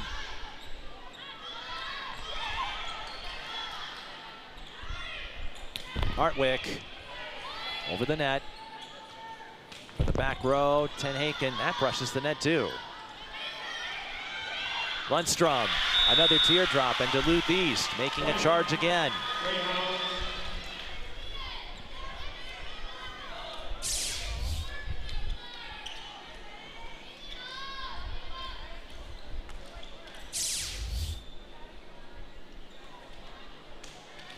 (17-13). 3 straight points for the Greyhounds. They'd like to continue this streak if they can. Whistler through the middle.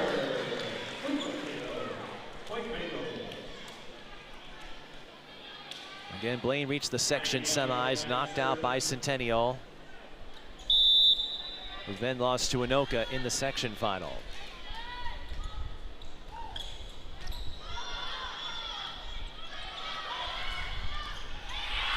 Big hit by Lundstrom, and that one is not coming back.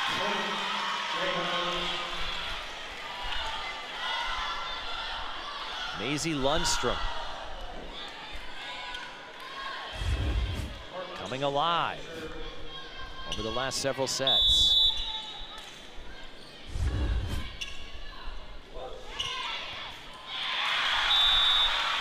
And the Greyhounds add an ace. They went 19-9 a year ago. And that ace comes from Ella Tormenson, who racked up several back in the second set. Duluth East not going away, both teams with a timeout left. Maisie Lundstrom, I'm looking at the numbers from a year ago, did not play. I'm guessing it was either due to an injury or some other factors. So Lundstrom, the real true wild card in this matchup, in a game that has had a few of them, which began before the first point. Megan McCarthy, injured during warm-ups. That scratched her from the lineup. Blaine won the first set running away, 25-10. The last two have been nail biters. Blaine won the second set, 25-22. Duluth East needed extras to take the third, 29-27. Fending off 5 set points.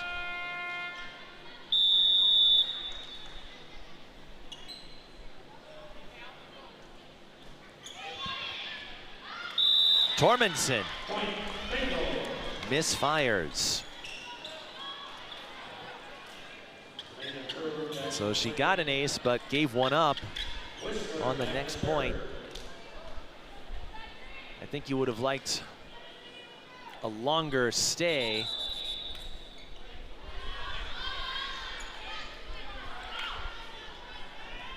Officials were not ready.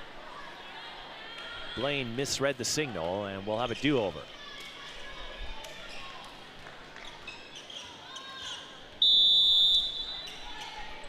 (19-15).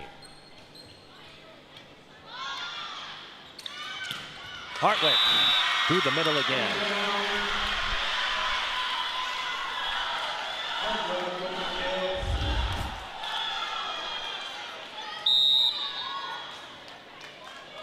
Matches like this, the perfect time of the year to have them before school starts for a lot of the public districts. As Ten Haken bats it too hard. And here we go again. A 7-point lead is now down to 2.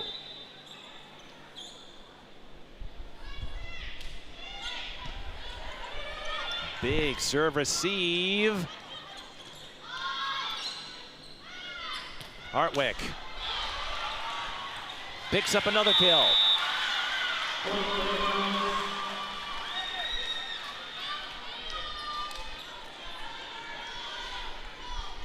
Could this one go the distance?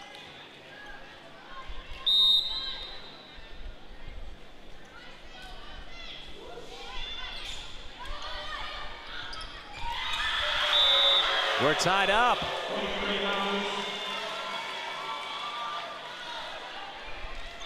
As Hartwick jammed up the Bengals on that serve.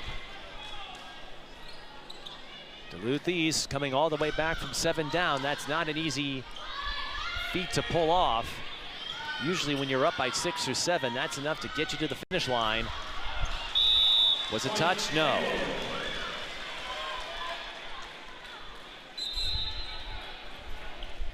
And that's a hitting error on Lundstrom. Both teams with a timeout in the 4th set.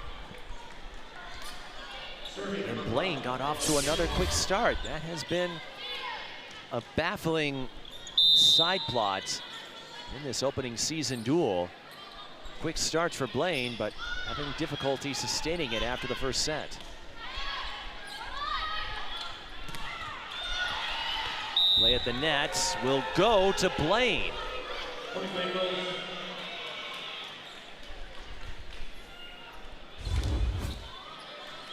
And you can see for yourself what transpired. No, it was Duluth East. Duluth East is serving. They're acting like they scored. And it is 20-20. The initial signal was Blaine. It didn't look that way from here, from where I was sitting. And 20-20 the score.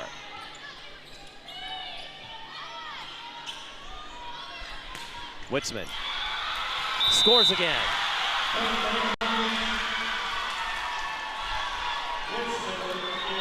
And Duluth East up 21-20. If they win, we go to a 5th.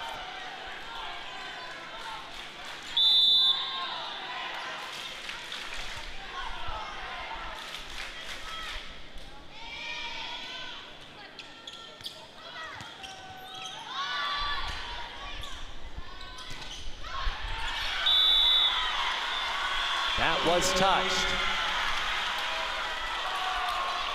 So Witzman gets credit for another kill.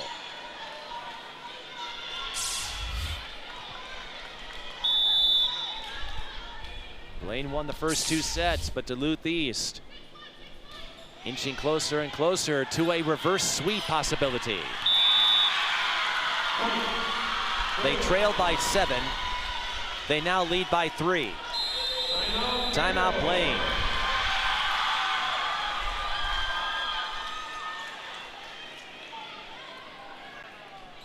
The attacking game for Duluth East. The lead storyline in the fourth set. And Maisie Lundstrom again. This is kind of a case of where did she come from, not having played last year.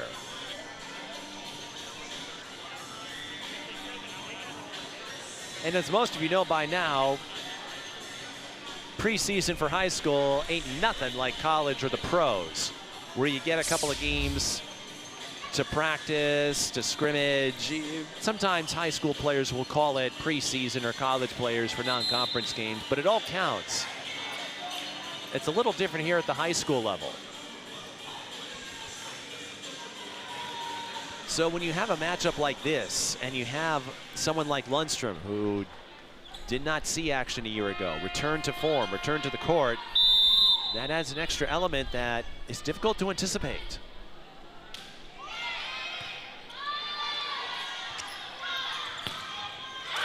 Was that touched? Yes.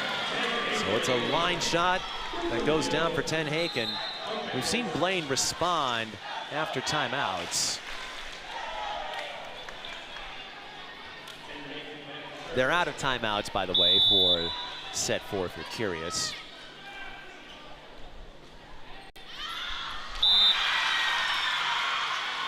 Service error on Ten Haken.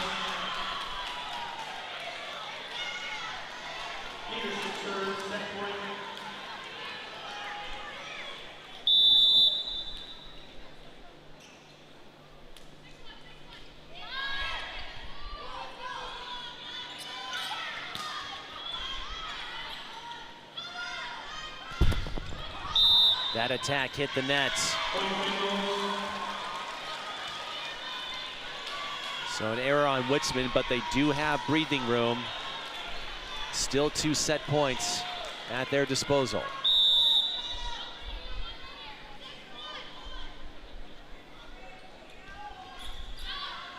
Richford just on the line.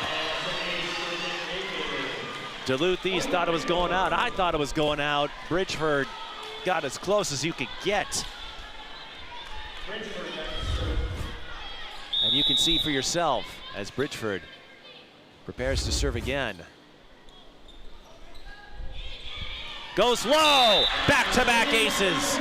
And just like the last set, we're gonna need extras. Timeout Duluth East. This time it's Blaine who fights off 3 set points.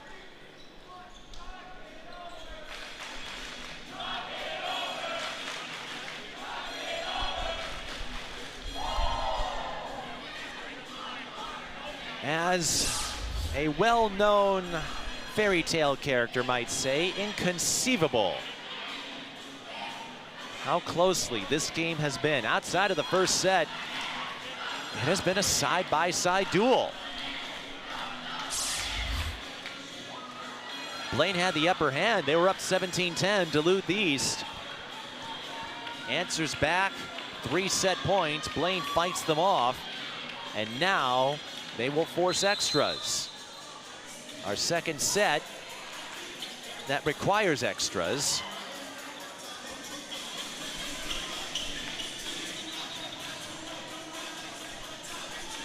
Maybe it doesn't surprise you, this was the 4-5 matchup a year ago in sections.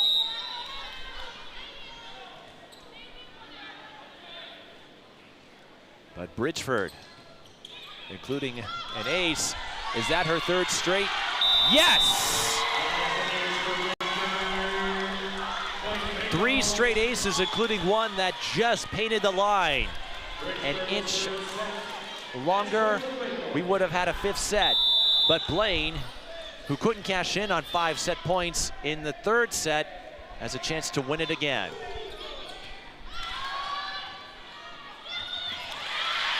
Free ball for Blaine.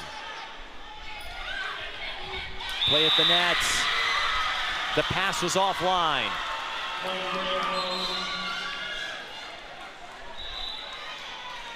Blaine, that is the 6th time they've had a chance to capture the game.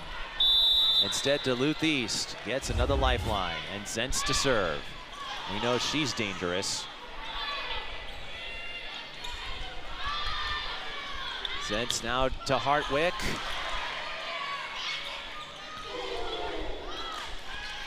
Good chance here for Duluth East. They'll go for the teardrop. Bridgeford with the dig. Blocked! Tormenson has a chance to pick up a 4-set victory if Zentz can deliver, or Duluth East can in some capacity.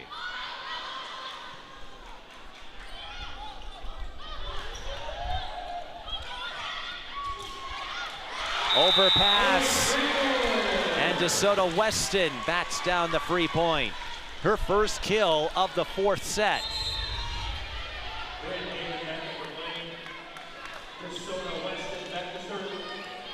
Unreal.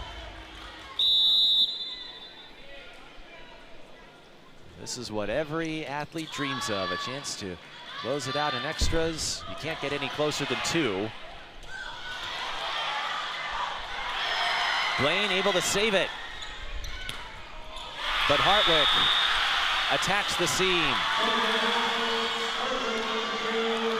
And Blaine in a vulnerable spot there. Not a whole lot they could do against someone who was named to the Duluth News-Tribune All-Area team a year ago. It's Witzman to serve.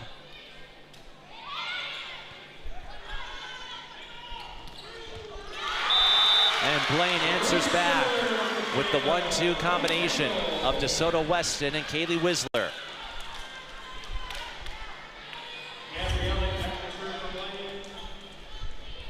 All these extra points could make the uninformed a little dizzy. The uninitiated. Richford catches up to it. Blaine able to get something out of it, but good chance here for Lundstrom. Goes off speed. DeSoto Weston there for the day. Attack. Off the block and down. Hoven. Her first kill of the 4th set. And Blaine, for the 7th time, has a chance to win it.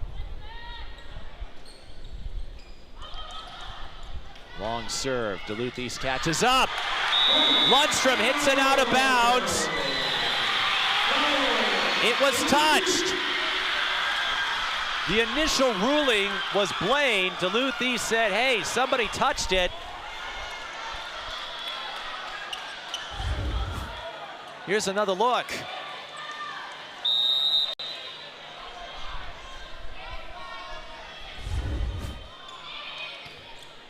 Off the fingertip, good call. And Duluth East scores again. Off the attacking error.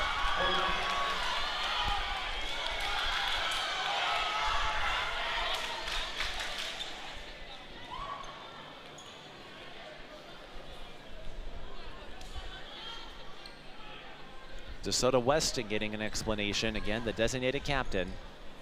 She's the only one who can talk to the head official.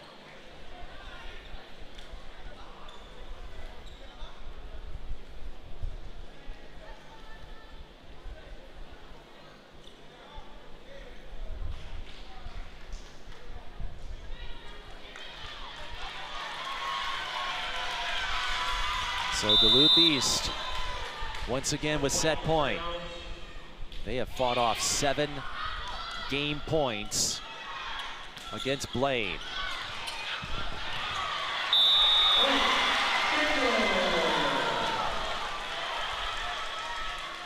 And Ten Haken. She could do this all day as we keep going and going.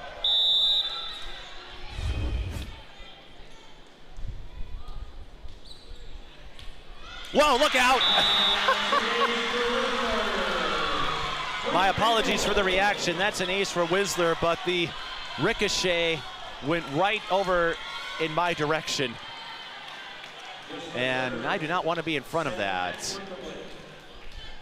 So for the 8th time, Blaine with a chance to win it. Long serve back to the Blaine side. Free ball for the Bengals. But not the best attacking chance. Here comes Hartwick. She's been money. And she's money again.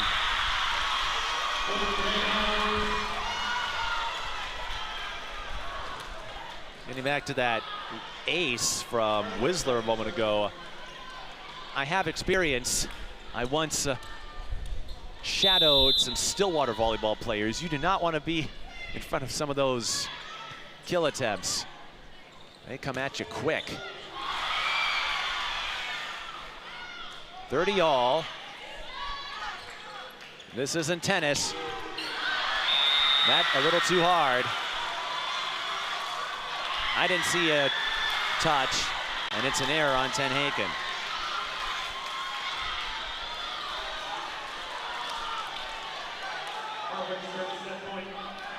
And Duluth East back on set point, 31-30.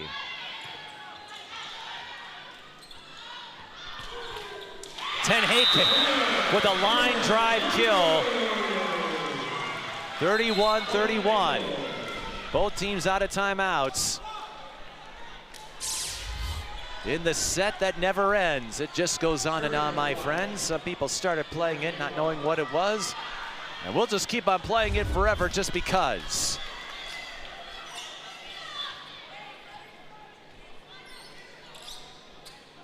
Blaine, they just can't get that last point to win it. They've had 8 tries, and will hope to do so again in Duluth East. They had 3 set points. That touched the ground. That touched the ground. The officials signaled that the ball touched the ground, so that is a kill for Avery DeSoto Weston. Remember, Duluth East had 3 set points that Blaine fought off on 3 straight aces from Bridgeford. And now for the 9th time, Blaine with match point.